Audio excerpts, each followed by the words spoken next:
Mehmet Yılmaz had pulled 47 people from rubble in his 15 years as a rescue worker in Istanbul. But on February 6, 2023, at 4:17 a.m., when the earth tore open beneath southern Turkey, this 42-year-old father would face a choice that would destroy him: search for strangers in the freezing cold, or dig through the concrete tomb that was once his own apartment building where his wife and 2 daughters lay buried. Some heroes don't get to save the people they love most. Mehmet Yılmaz's phone screams at 4:17 a.m. Not his alarm, the emergency dispatch alert. His body moves on autopilot after 15 years with Istanbul Metropolitan Municipality Search and Rescue. He's reaching for his gear before his mind fully processes what's happening. The message is brief and terrifying. Magnitude 7.8 earthquake. Epicenter Kahramanmaraş. Widespread collapse. All units deploy immediately. Mehmet, 42, has responded to earthquakes before. The 1999 Izmit disaster killed 17,000. He was 21 then, a volunteer, pulling bodies from ruins. That horror made him dedicate his life to rescue work. He turns to wake his wife Ayşe, but she's already sitting up, phone in hand, face pale in the darkness of their Gaziantep apartment. Mehmet, my sister in Kahramanmaraş. She's not answering. The whole city. Ayşe's voice breaks. They live in Gaziantep, 60 kilometers from the epicenter, because Mehmet's rescue unit is stationed here, close enough to respond fast to regional emergencies. Their apartment is in a new building, supposedly earthquake-resistant, built after 2000 regulations. Their daughters, Elif, 14, and Zeynep, 11, sleep in the next room. Mehmet looks at Ayşe. I have to go. Protocol. I'm on the first response team. How bad is it? 7.8 magnitude. Ayşe. That's catastrophic. It's going to be worse than 99. Ayşe grabs his arm. Promise me you'll be careful. Promise me you'll come back. I promise. Keep the girls home from school today. Stay together. This is bad. He kisses her forehead, checks on his sleeping daughters one last time. Elif, 14, wants to be a doctor. Zeynep, 11, loves drawing, her room covered with sketches. He watches them sleep, peaceful and safe. At 4:45 a.m., Mehmet arrives at the rescue unit headquarters. The scene is chaos. Phones ringing non-stop, dispatchers shouting coordinates, rescue workers grabbing gear, loading vehicles. His commander, Captain Demir, briefs the team. Gentlemen, this is the worst earthquake in Turkey's modern history. Thousands of buildings collapsed. We're getting reports from 10 cities. Kahramanmaraş, Hatay Adıyaman, complete devastation. Casualties, someone asks. Too early to know, but thousands, maybe tens of thousands. The room goes silent. Everyone here knows earthquake rescue. The first 72 hours are critical. After that, survival rates drop dramatically. They call it the golden 72 hours. Mehmet, you take Team 3 to Kahramanmaraş city center. Reports of multiple apartment blocks down. You're the most experienced. You lead the operation there. Sir, my wife's sister lives in Kahramanmaraş. Can I? No personal detours. You save who you can reach. Understood. The drive to Kahramanmaraş takes 90 minutes through the pre-dawn darkness. Even from the highway, Mehmet sees the devastation. Entire buildings pancaked into rubble, dust clouds hanging over the city, car alarms wailing, people running in streets, screaming names. They arrive at their assigned sector, a collapsed 8-story apartment building, maybe 40 apartments. Assuming 4 people per apartment, that's 160 people potentially trapped.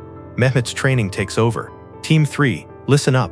We work systematically. Thermal cameras first. We find hotspots. That's where survivors are. We mark and prioritize. Nobody plays hero. We follow protocol. Understood.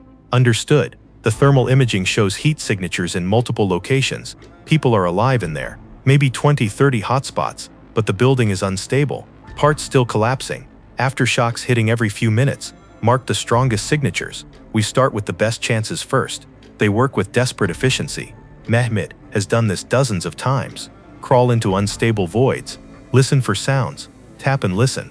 Call out. Wait for responses. At 7:30 a.m., they pull out their first survivor, an old woman, maybe 70, trapped under a table that saved her life. She's injured but alive. The crowd that's gathered erupts in cheers, crying, praying. Mehmet AB, my son is in there. 3rd floor, apartment 7. Please. A father grabs Mehmet's arm, desperate, crying. We're working as fast as we can, I promise. At 8:15 a.m., Mehmet's phone rings. It's Ayşe. He almost doesn't answer. He's working, but something makes him pick up. Mehmet, her voice is strange, hollow, terrified. Ayşe, I can't talk. I'm in the middle. Mehmet, our building collapsed. The world stops. What? There was an aftershock. 7.5 magnitude. Our building came down. I'm outside. I got out. But Mehmet, her voice breaks completely. The girls, they were sleeping. I couldn't get to them. I tried. The building came down so fast. Mehmet can't breathe, can't think. The phone feels like it weighs 1,000 kilos. Where are you? Outside our building. There are people here but no rescue team yet. Everyone is everywhere. Mehmet, you have to come. You have to help them. Please. I'm coming. Stay there. I'm coming right now. He hangs up, looks at the collapsed building in front of him, at the thermal signatures showing 20-30 people still alive, at his team working frantically, at the crowd of families begging for their loved ones, then looks at his phone, his daughters, Elif, Zeynep, buried under concrete 60 kilometers away. Captain Demir appears beside him. Mehmet, what's wrong? My building in Gaziantep. The aftershock collapsed it. My daughters are inside. Demir's face goes white. Go now. But the team, I'll take over. Go save your daughters. Mehmet runs to his vehicle, but as he reaches it, he stops, turns back, looks at the collapsed building, at the father still begging for his son, at the hotspots on the thermal camera, showing people dying slowly in the rubble. He's the most experienced rescuer here. He knows building collapses better than anyone. Without him, more people will die, response times will be slower, mistakes will be made. But his daughters, Elif, Zeynep, he makes a calculation that will haunt him forever. Gaziantep is 60 kilometers away. In this chaos, with roads damaged, bridges checked for safety, it will take 2 hours minimum, maybe 3. By the time he gets there, either his daughters will be saved by local teams, or they'll already be dead. His presence or absence won't change their outcome at this point. But here, right now, he can save people. The first hours are critical. He has skills and experience that will directly translate to lives saved. He walks back to Captain Demir. I'm staying. Mehmet, your daughters. I know, but I'm the best you have. These people need me here. And by the time I reach Gaziantep, he doesn't finish. Can't finish. Are you sure? No, but I'm doing it anyway. Demir grips his shoulder. I'll make sure Gaziantep teams prioritize your building. I'll call ahead. Thank you. Mehmet returns to the rubble. Calls Ayşe. I can't come yet. I'm needed here. But Captain is calling Gaziantep rescue. They'll prioritize our building. I'm sorry. I'm so sorry. Ayşe's silence is worse than screaming. Finally, our daughters are buried alive, and you're choosing strangers. I'm choosing to save who I can save. By the time I reach you, don't. Just don't. She hangs up. Mehmet stands in the freezing February morning, phone in hand, heartbreaking. Then he puts the phone away and crawls back into the rubble. Over the next 6 hours, Team 3 pulls 12 people from the collapsed building, 12 lives, 4 children, 8 adults. Each rescue takes precision, patience, and luck. One wrong move, and the whole structure could collapse further, killing survivors and rescuers. At 2 p.m., Mehmet pulls out a young mother and her baby, both alive. The crowd erupts again in celebration. The mother kisses his hands, crying, thanking God and Mehmet. Mehmet feels nothing, just operates mechanically. Rescue, move to next signature. Rescue, repeat. His phone rings constantly. Ayşe, he doesn't answer, can't answer. What would he say? At 3:30 p.m., Captain Demir approaches him. Mehmet, we have word from Gaziantep. Mehmet stops working, stands up. His whole body goes cold. They found both girls. They're alive, injured but alive. They're being transported to hospital now. Mehmet collapses to his knees, tears streaming. Both? You're sure? Both? Elif has a broken leg. Zayn has some cuts and bruises, but alive. And Ayşe, she's fine. She's with them. Mehmet can't speak, just kneels in the rubble, crying, shaking. Go, Demir says. You've done enough here. Go to your family. The drive to Gaziantep Hospital takes 3 hours through damaged roads and checkpoints, the longest 3 hours of Mehmet's life. He keeps calling Ayşe. She doesn't answer. At the hospital, he finds them. Elif in a bed, leg in a cast. Zeynep sleeping, bandaged but peaceful. Ayşe sitting between them, not looking at him. Ayşe, she doesn't turn. They were trapped for 8 hours, Mehmet. 8 hours in the dark, in the cold, screaming for their father. Do you know what Elif kept saying? Baba will come. Baba saves people. He'll save us. But you didn't come. I couldn't. By the time I know your reasons, your logic. your calculations, and I hate that you're right, that you made the correct choice, but I still hate you for it. I saved 12 people today, and almost lost your daughters doing it, but I didn't lose them. This time, they sit in silence. Finally, Elif wakes up, sees her father. Baba, you came. Mehmet rushes to her side, takes her hand. I'm here, Kinom. I'm here. I knew you'd come. I told Zeynep. I said Baba saves everyone. He'll save us too. Mehmet can't speak, just holds her hand, crying. Baba, why are you crying? We're okay. The rescue team was amazing. They dug us out. It took a long time, but they found us. Just like you do. I'm crying because I'm happy. Because you're alive. Were you saving people? Is that why you didn't come?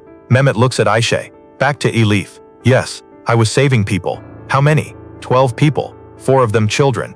Elif smiles weakly. Then you did the right thing, Baba. If you came for us, those 12 people would have died. I understand. You shouldn't have to understand. You're 14. You should just have your father. But I do have my father. The best father. One who saves people. Over the next days, as the death toll climbs, 50,000 dead, 100,000 injured, Mehmet continues rescue operations. He works 20-hour days, barely sleeping, driven by guilt and purpose. He pulls out 37 more people over the next week. Not all alive, some are bodies, but 37 families get closure, or get their loved ones back. Ayşe slowly forgives him, or doesn't forgive, but understands. It's complicated. Marriage after trauma always is. I'm not angry anymore, she tells him 2 weeks later. I'm just sad. Sad that you had to choose. Sad that this is the world we live in. I'm sad too. Would you do it again? Same situation? Mehmet thinks carefully. Yes, because the math doesn't change. But I'd hate myself just as much for doing it. That's the only reason I can stay married to you. Because you carry that pain too. 6 months later, Mehmet receives a letter. It's from the mother whose baby he rescued. Dear Mehmet Abi, my daughter is 6 months old now. We named her Umut, Hope, because you gave us hope when everything collapsed. I heard about your daughters. I heard you stayed to save us instead of going to them. I cannot imagine that choice. But I want you to know, because of you, Umut has a life. Because of you I have my daughter. Thank you for choosing to save us, even when it cost you everything. We will never forget. She reads it, tears streaming. Does this make it worth it? She asks. I don't know, does it? They never really answer that question. How can you? How do you weigh your own children against strangers' children? How do you calculate the value of presence versus the value of expertise? 1 year later, Turkey holds a memorial for the earthquake victims. 50,783 dead. The worst natural disaster in the country's modern history. Mehmet attends with his family. Elif walks with a cane, her leg healed but not perfectly. Zeynep draws pictures of buildings, learning architecture, wanting to design earthquake-proof structures. At the memorial, Mehmet meets 7 other people he rescued. They've organized a small reunion. Mehmet Abi, we wanted you to meet our families, says one man. This is my mother. You pulled her out on day 2. This is my son. He wouldn't exist if you hadn't saved his mother. One by one, the survivors show him what his choices meant. Teachers back in classrooms, doctors treating patients, children growing up. How many did you save total? Someone asks. 49 people, plus 12 bodies recovered. 49 lives. That's more than most people save in a lifetime. But I almost didn't save my own daughters. Almost doesn't count. They're here. They're alive. You did the impossible. You saved everyone. But Mehmet knows that's not true. He didn't save everyone. He chose a calculation over his heart. And while it worked out, while his daughters survived, the weight of that choice never fully lifts. That night, lying in bed, Elif calls from her room. Baba, can you come here? Mehmet goes to her. What's wrong, Khanım? I heard you talking to Anne about feeling guilty, about your choice. You should be sleeping.